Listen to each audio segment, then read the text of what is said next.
How's it going, everybody? This is Seer here, and there was a lot of news that came out today regarding the new game mode. Now, I wasn't able to go to the summit myself. However, Dorky Dad, Mobile Gamer, Valley Flying, all were able to go to the summit, and they brought a lot of information back already. The main thing is this new game mode, the ROGUE-LITE game mode, which they said sounds a lot like DC Worlds Collide for a lot of the features, which is something I actually was hoping would come to the game. Now, if you're not familiar with it, what we have is there's two game modes that they brought up. Elseworld, where in Elseworld, you basically have 5 characters that are randomly given to you, and as you end up progressing through the nodes, you start to get additional characters or buffs that you could end up getting. So for instance, if I end up choosing this one right here, where I have Blue Beetle, Sinestro, and Deathstroke, we're going to go in, hit confirm, and you can see how it's basically a tower type of mode. Now, I don't know if this is going to end up being tower or something else.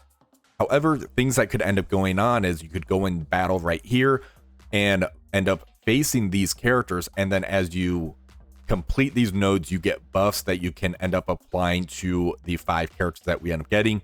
Or if we want to, we can go to a recruit portion on here and we can grab, say, John Stewart or Jessica, both Green Lanterns, to start building up and improving our roster.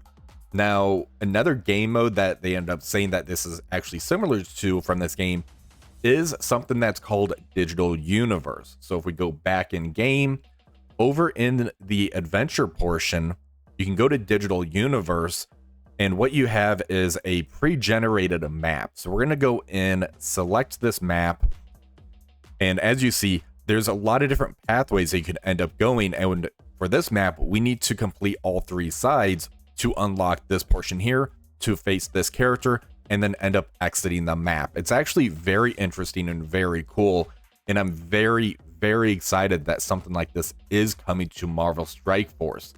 Now, this isn't supposed to be able to be completed right away. You're basically designed to end up wiping, and then you kind of start back over, but you have the buffs that you end up having, then you start climbing and progressing through. As far as what they initially said, during the Strike Time video, they said they wanted this to come out between Q1 and Q2. Now, Q1's almost over because we're currently in March already. So this should be coming out sometime between April and June, based on what they said in the Strike Spot video. And something that he said is that they learned from Battle World. In Battle World, they held onto the game mode for so long, and then there was so much feedback that they had to go back and kind of redo a lot of the stuff they already did. So what they want to end up doing this time is get it into the player's hands, see what the player base thinks about it, and then continuously making iterations and changes of this game mode as time kind of goes on, which I'm actually happy about. It means every time we play, there's going to be something new, something fresh that's brought into this game. Now, as far as the features for this game, they were talking about how there's going to be progress between the runs, like I mentioned. So say day 1, we can end up going through and say we do about 5 of, say, about 20 or 30 nodes, for instance. If we end up wiping, we have a lot of buffs that we picked up along the way, which we're going to talk about buffs in this game mode later on in this video. And then you kind of wipe, you start to progress again with those buffs that's on you. So it sounds like it's going to be something like that. And it's going to be kind of a daily thing throughout the week, because it's not going to always be there. So that is something I'm a little unhappy about. I wish this was something that we could end up doing every day, but because it's so fresh, I kind of understand where they're getting at with this.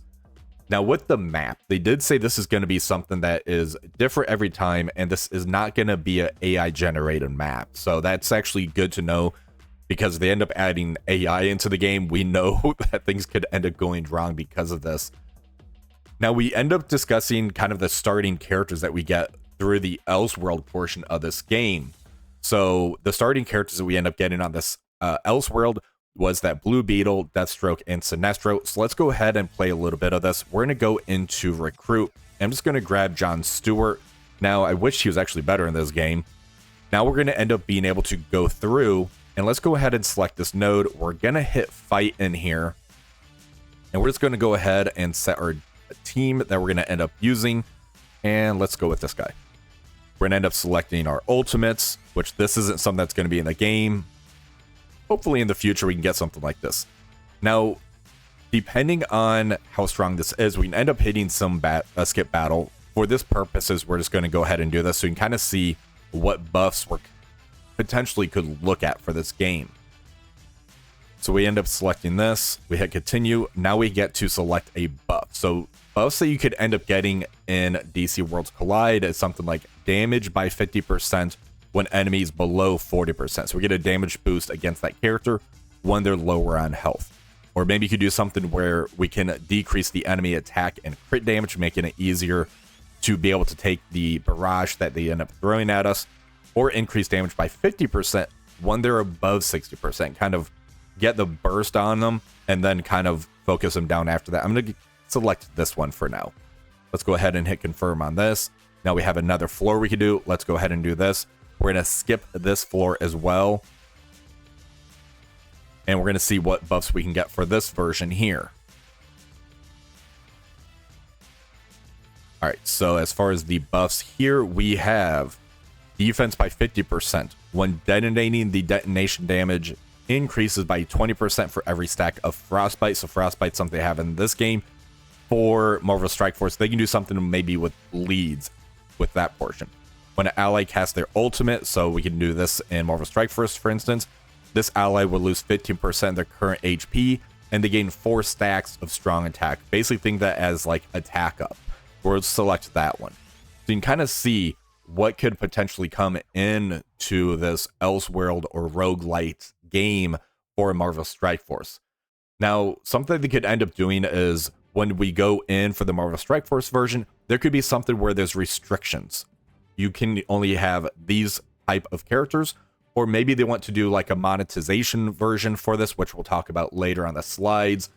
But the goal is basically to get to the boss node. And then there could end up being a shop where you end up using your currency, where you can end up buying those buffs that we ended up looking at in this DC Worlds Collide game. Now, as far as the progress goes, they were talking about how there's going to be progress between the runs, and there also can be like a Scourge-like difficulty slider, which I found very interesting. That way, for people that just want to kind of do the milestone and chill portion of the game, they can end up selecting a lower difficulty slider. Or for the people that really like this type of game mode and want to just kind of push their limits, they could end up throwing the slider all the way to the highest difficulty, which I think is very cool. For the monetization portion of this, they were talking about how the newest team would end up doing the best in those game modes. That's kind of what they do in Marvel Strike Force anyways, if you're familiar with those pocket dimensions, frozen dimensions, stuff like that. The newest team always does the best. But the pro of this, which Dorky Dad brought up, is this could end up being something where it comes around once a patch, which I think would be perfectly fine. I would want this to come every week, and you could just do it the first day. And then if you don't have time to really push on a leaderboard portion of it, then you're basically done for the week. Then the following week, if you have extra time, you can start pushing on leaderboards. I think that would be an amazing addition into this game. Now, they did say also the first run and edition of this would be different than, say, the second and the third edition of this because of all the changes they want to start implementing into this game mode, which, again, that's actually fine with me because every time this comes back around, we can see how the game mode has actually progressed. I think that would be amazing. Now, as far as the screen time, what kind of screen time would we be looking at with this? Well, they did say that this would be available to all players, including new players. So how Dark Dimension, you have to kind of wait until you hit that level 75 to even see Dark Dimension in the game, or hit a certain level to even be able to see Cosmic Crucible in the game. New players will be able to take advantage of this right off the bat, which is more screen time and more gameplay that they could end up enjoying for this game, because when you end up hitting the end game, there's really nothing to do. So the early and mid game portion of this, there's so much fun, so much excitement because you're always having something to do in the game. Whereas the end game, we're kind of stuck and a little stagnant until like a Dark Dimension or Saga or Flash event comes around. Now, it was talking about how you do like a milestone and chill. So casual players, they can do that first run, just get all those milestones, and that's it.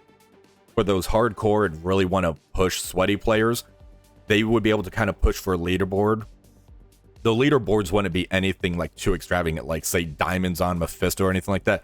It would just be some additional stuff, which I'd be fine with that. When the temporal cataclysm came around, I really enjoyed that, even though the rewards weren't great, because it gave me a challenge. Now, there were definitely some nodes on there that was very, very difficult.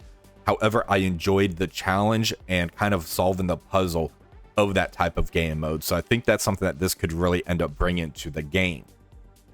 As far as the playtime, so they're talking about how this is going to start as a flash event. So it'd come around maybe like once every patch or every 2 patches, kind of like how the Sword Satellite, Kiln Tower, Pocket Dimensions kind of come around, and they're starting to like rotate those around.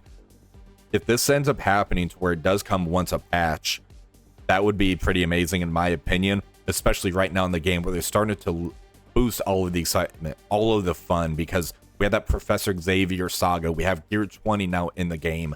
So this would be a perfect time to introduce this and really get kind of the jump start as far as bringing the fun back to the game that RJ kind of mentioned in that Strike Spot video. Now, I am cautiously optimistic about this, as are the envoys that were over there, because when they got the information for Battle World, it was very exciting to them. They were really eager as far as what could end up coming with Battle World, and Battle World did kind of end up falling flat as far as what they wanted to happen with Battle World, what they were able to do with Battle World, and how it actually came out. This one here, I am cautiously optimistic, but I'm still optimistic that this is going to be a really fun, exciting game mode to come to the game. As soon as I started playing DC Worlds Collide and I saw Elseworld and Elite Arena, I'm like, I want these games modes in Marvel Strike Force because they were so much fun. I had a lot of fun doing those the first time, and being able to do those every single day, they gave me something to look forward to whenever there was a reset in the game. Now, they do want a lot of these features that they're implementing in this roguelite game into Battle World as well, which means they have the technology and they're seeing what they could end up doing with this game mode, and implementing that in Battle World, I think is going to be very cool. They also said this is going to be a different type of gameplay. This is a PvE version of a game, and it's going to be different than what we have in, say, Alliance War and what we have in Cosmic Crucible. And considering it's going to be pre-generated maps with stores to be able to purchase buffs and everything, and some of the buffs they were talking about were incredible, and they're very excited for what those buffs could end up coming to the game.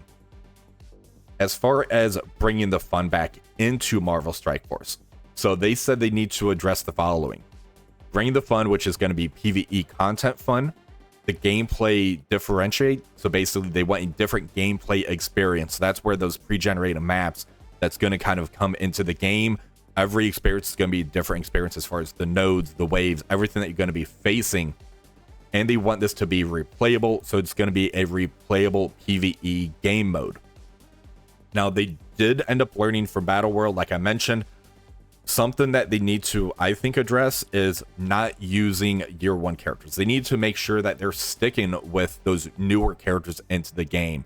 So when Battle World was first introduced, we had a lot of Iron Fist, Jessica Jones, like Year 1 characters. That's not exciting, being able to face those characters again. We want to face those new characters with interesting kits, like the vampire node. Those vampires are so new. They had an Oath involved in there as well. There were nodes as well to where we had to face, say, Odin. Bring those type of characters into this game mode. That way we can really unleash our roster and what they want us to end up facing. Now, I'm really curious what you guys think. Hopefully a lot of this information, I know I just kind of summarized what their videos were. I'm gonna end up putting their video links in the description below, even though I don't have to, because you all know about Dorky Valley Mobile Gamer and everything. Something exciting that they did end up bringing up as well is how there's going to end up being a new environment.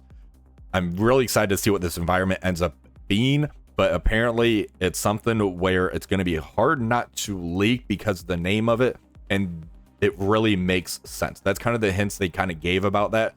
So let me know what you guys think that's going to end up being. My guess would be like a danger room, because that kind of makes sense, especially at the end of Age of Apocalypse.